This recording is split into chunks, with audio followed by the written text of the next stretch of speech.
tem também novidades sobre a queda de braço, mais uma, do Cuca com dirigentes atleticanos. Isso sem falar nas últimas do mercado, bastidores, finanças e muito mais. Fala aí pessoal, sou Jorge Nicola, bem-vindos a mais um vídeo do canal. Sempre bom ter vocês por aqui, sem perder tempo. Só pedir para deixar like, se inscrever no canal e ativar as notificações. Bora começar o vídeo com o tradicional giro de notícias e a primeira informação sobre o Clube Atlético Mineiro. Mais um princípio de queda de braço entre o técnico Cuca e dirigentes do Galo.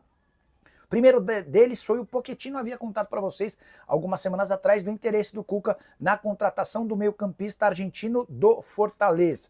Na oportunidade, o Siga desaconselhou a diretoria a contratá-lo e os acionistas do Galo preferiram ficar com a versão do Siga. Pois bem, o novo motivo de descompasso entre as partes diz respeito a William Arão. Uma pessoa da comissão técnica do Galo me assegurou que o Cuca não conta com um volante de 33 anos de idade, que está praticamente livre do contrato. Ele vive as últimas semanas do vínculo com o Panathinaikos. Só que a diretoria atleticana quer contar com o jogador. O Arão foi oferecido, deixou boa impressão e o Atlético tenta avançar nessa negociação. Se contratá-lo, dá para dizer que será contra a vontade do treinador. Cuca que acaba de receber um presente. A diretoria nem morria de amores pelo Dudu, mas a pedido do Cuca, o atacante de 33 anos foi contratado. Hora de falar sobre o Clube Atlético Mineiro. Queria te atualizar sobre a situação de Matheus Fernandes. O volante que pertence ao Red Bull Bragantino gosta da ideia de jogar no Galo. E o Cuca é o grande entusiasta da contratação desse jogador, mas dá para dizer que o Cuca está meio sozinho nessa. Diretores, pessoal do Scout e o Siga do Atlético são contrários à chegada do volante. Até por isso, não dá para dizer que há um avanço nas tratativas, embora não represente um investimento muito caro. Hoje o Red Bull Bragantino toparia sentar para conversar numa negociação a partir dos 2 milhões de euros. Ele havia sido comprado por 1 milhão de euros. A questão é que o Paulo Brax, o CEO, o homem forte do futebol atleticano, prefere a chegada de William Arão, volante que não está nos planos do técnico Cuca. O Atlético divulgou o seu balanço e, de novo, um tremendo prejuízo, uma situação financeira absolutamente caótica, mais de 1 bilhão em dívidas, aí toda hora, né? O Atlético Paranaense já falou que o Atlético tá devendo, o Corinthians falou que o Atlético não pagou o Fausto Vera, o Cuiabá reclamou de Daverson, quer dizer, já teve salário atrasado no ano, situação financeira delicadíssima, caótica no Galo, e o balanço mostra isso, né, Rezende? O endividamento líquido do Atlético, Thiago, ele aumentou, né, de 23 para 24. Esse balanço que foi divulgado ontem pelo Atlético, e foi um balanço, né, um relatório grande, mais de 100 páginas, tem um endividamento líquido em torno de 1 bilhão e 369 milhões. Um aumento, né? Porque tinha ano anterior 1 bilhão 150 milhões. A dívida onerosa, que é aquela mais preocupante, né, Thiago e Simões? Que é a questão de bancos, empréstimos bancários e Arena MRV, porque o Atlético buscou algum dinheiro do mercado, né? Alguns milhões para fechar a conta na Arena MRV para construção do estádio. 38 milhões diminuiu essa dívida onerosa. Então o Atlético coloca no seu balanço como ponto positivo aí. Diminuiu em 38 milhões. Mas ainda são 507 milhões que o Atlético deve a empréstimos bancários e 408 milhões. Se colocar aqui já é 1 bilhão praticamente com esses empréstimos e a Arena MRV. Tem alguns pontos no balanço também que são bons, Thiago. Por exemplo, a maior receita bruta da história. O Atlético está arrecadando mais, né? 674 milhões, um crescimento de 46% em relação ao ano anterior. Só que o Atlético tinha uma previsão lá atrás, você se lembra, né? Do Media Day, como que foi? Foi o Galo, esqueci o nome agora, o Galo fez lá atrás, na pandemia, um planejamento para quitar as dívidas do clube até 2026. Mas isso aí mudou durante o tempo e o Galo continua com essa dívida bilionária. E com dificuldades, né, para colocar a casa em ordem. Você citou alguns nomes aí, o Galo, dos contratados no início desse ano, o Galo não conseguiu, não está em dia com nenhum deles, né? Nenhum jogador que o Galo buscou no início do ano, o Galo não pagou em dia nenhum dos clubes, até aqui. Ô Alexandre Simões, você que acompanha esses números já há bastante tempo, eu já disse aqui na Itatiaia algumas vezes, se seguirmos com esse modelo de achar que SAF é saco sem fundo de dinheiro, isso não vai ter fim. O Cláudio acaba de dizer, um ano de recorde de arrecadação, e a dívida aumentou. Quer dizer, isso é conta de padaria. Eu nem vou entrar nessas contas todas detalhadas que o Cláudio trouxe. E, aliás, você encontra todo o balanço no site itatiaesporte.com.br para você tirar a sua própria conclusão também dos números apresentados pelo Atlético. Mas é uma conta simples de padaria, Simões. No ano em que o clube houve a maior arrecadação da história, a dívida aumentou. A conta não vai fechar nunca desse jeito, Simões. Exato, ô Thiago. E é muito simples, né? Em qualquer setor, desde a nossa casa até um clube do tamanho do Atlético, se você gastar mais do que você arrecada, você vai ter dificuldade, né? E a conta é muito simples.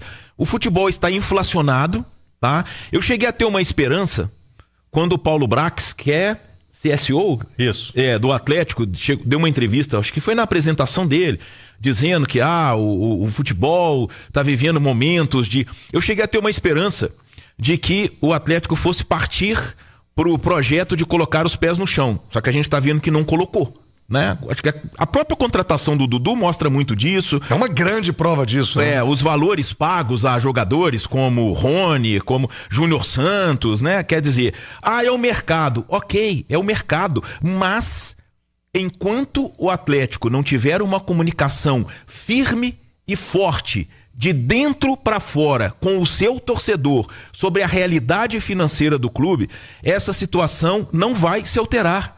Cara, isso não é problema nenhum. Isso não é problema nenhum.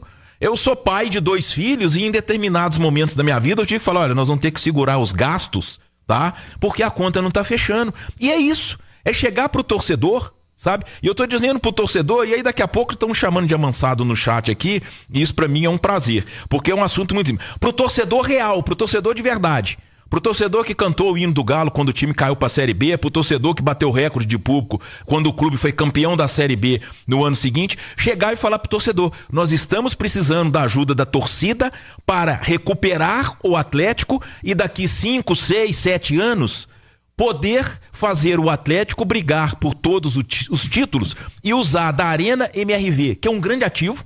A cada jogo o Atlético tem 2 arrecadações, a arrecadação da venda de ingressos e a arrecadação comercial, fazer disso um diferencial pra gente. Mas agora não temos condição. Agora é jogar com o pé no chão. Agora é ter time que vai brigar para não cair. É a realidade. Eu acho até que talvez não seja isso pela arrecadação, mas não pode entrar nessa bola de neve. Isso precisa ser rompido e não é só no Atlético, é em todas as SAFs. Todas as SAFs do Brasil, tá? A gente imaginava que a SAF ia ser usada na expressão da palavra, não está sendo. Todas as SAFs do Brasil estão gastando mais do que os clubes podem, mais do que os clubes arrecadam. Então a lei não valeu de nada. A lei não valeu de nada. A única SAF que não arrecada mais do que pode, sabe qual que é? Qual? A do Vasco, porque tiraram ela na justiça no meio da cartolagem. Quer dizer, olha a situação. A gente via a lei da SAF como a salvação do futebol brasileiro. Ela não está surtindo efeito. Não está surtindo efeito. E aí, a culpa maior é dos clubes, tá? Porque não cobram e não expõem e não chamam para eles a participação do torcedor. Jogar a real. Olha, nosso objetivo principal é salvar esses gigantes do futebol brasileiro. Depois que a gente salvar, aí vamos pensar no que a gente vai fazer no planejamento para poder voltar a ganhar grandes títulos. O que está acontecendo? A lei da SAF no Brasil é construir casa pelo telhado. Ô Natiusa, olha, honestamente, isso vale pro Atlético, mas vale para tantos outros clubes, como citou o Simões. O futebol tá indo por um caminho muito perigoso, especialmente sobre o Atlético aqui. O que tá sendo feito pelos números, e isso não sou eu que tô dizendo, tá aí de novo. Mais um ano. O Cláudio lembrou na pandemia, 5 anos atrás. Foi apresentado, né, Cláudio? Era o Galo Business Day, eu peguei Business aqui. Day. Galo Business. Aí, olha, nós temos um projeto, nós vamos quitar, vai ficar tudo lindo, tudo certo, vamos vender shopping, vamos fazer isso. E não tá acontecendo, Nath. Não tá acontecendo. Tem que ser claro, tem que ser franco com o torcedor. Não tá acontecendo. De novo, o Atlético tem uma arrecadação gigantesca e a dívida aumentou, Nath. Pois é, Thiago. E aí eu acho que a gente tem que também olhar para o torcedor e entender a cobrança do torcedor, porque foi algo que foi prometido, né? E a partir do momento que você promete, que você diz, que você fala com clareza e que você estipula um prazo, se você não cumpre esse prazo, é natural que você seja cobrado. Eu até estava pesquisando aqui a notícia da época, né, de outubro de 2021, quando foi prometido aí, estimando o Super Galo com esse pagamento das dívidas e um Atlético muito mais estruturado financeiramente, com investimentos muito mais robustos em 2026. Nós estamos em maio de 2025 e sabemos que isso não vai acontecer, até porque já foi colocado um novo prazo para 2030. Então, se foi dito, se foi colocada uma data e essa data não foi cumprida, é natural que haja cobrança do torcedor. Assim como eu vejo que é natural que tenha que haver esclarecimentos a respeito do que não funcionou dentro desse processo para que essa data não fosse cumprida, do que precisa ser aperfeiçoado e do que precisa mudar. Gastamos mais do que podíamos, os investimentos que foram feitos, talvez o dinheiro tenha sido designado em algum momento ali de maneira equivocada, o futebol inflacionou demais nas últimas 2, 3 temporadas e a previsão que a gente fez não se justifica mais. Com essa inflação, a gente não está conseguindo acompanhar os outros clubes, então talvez seja necessário mesmo diminuir um pouco a expectativa, como falava o Simões, para apertar os cintos agora, para daqui a pouco a gente voltar. Ou não, a gente quer fazer um novo aporte, a gente quer talvez fazer um investimento robusto, a gente quer buscar outros meios de financiamento, enfim. Eu acho que essa transparência, essa clareza também precisa ocorrer do lado de quem administra o clube, né? E aí essas entrevistas que o Bruno Musi concede, né, temporariamente, de período em período, elas são muito importantes para que o torcedor também tenha essa ciência. Eu acho que é uma via de mão dupla. Tem que haver a transparência, inclusive de mostrar o que já foi feito com todo o investimento, o dinheiro do shopping, a arrecadação, as vendas de jogadores. A gente está falando aí, né? Agora o Atlético vendeu o Paulinho, também por valores milionários. E nada disso tem conseguido fazer o clube andar como foi prometido. E o que tem que ser feito daqui para frente para vender uma ideia real, transparente e coesa com a realidade, para o torcedor também apoiar, para entender que para o futuro as coisas podem melhorar. É isso aí, massa atleticana, dia de clássico. Hoje tem Cruzeiro e Atlético, Atlético e Cruzeiro no Mineirão, né? O Atlético buscando aí acabar com essa sequência do rival, botar água no chope do rival e se aproximar mais ainda ali dos líderes do Campeonato Brasileiro, né? Uma vitória aí super importante para o Galo ficar ali na briga pelo G4 da competição, né? E afastar aí de vez também qualquer desconfiança desse elenco do Galo,